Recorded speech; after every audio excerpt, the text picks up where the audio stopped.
Ready করে নেব কুল মাখা রেসিপি। এর জন্য আমি টক মিষ্টি কুল নিয়েছি। তো এই কুলগুলোকে আমি ভালো করে জল দিয়ে ধুয়ে নিয়েছি। কুলগুলোকে এবারে আমি কেটে নেব। আপনারা চাইলে কিন্তু নোড়া দিয়ে শিলের মধ্যে তিতও করে নিতে পারেন, সেক্ষেত্রেও খেতে কিন্তু খুবই ভালো লাগে। আপনাদেরকে দেখানোর জন্যই আমি এখানে কেটে নিয়েছি। আর কুলের দানাগুলোকে কিন্তু ফেলে দেবো না, কুলের দানাগুলো খেতে কিন্তু খুব ভালো লাগে। তো কুলের দানা সমেতই আমি কিন্তু এখানে সব কুলগুলোকে একেবারে পদ্ধতিতে কেটে নিচ্ছি।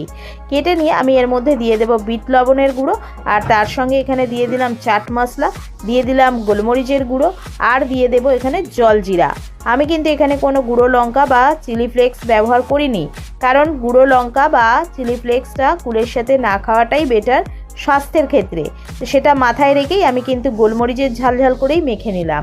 খেতে দুর্দান্ত হয়েছে। এইভাবে বাড়িতে একবার ট্রাই করবেন, আশা করি আপনাদের খুবই ভালো লাগবে। ভিডিওটা ভালো লাগলে লাইক সাবস্ক্রাইব করতে ভুলবেন না। কমেন্ট করে জানাবেন রেসিপিটা কেমন লাগলো। আজকের মতো এইটুখানি। ধন্যবাদ বন্ধুরা।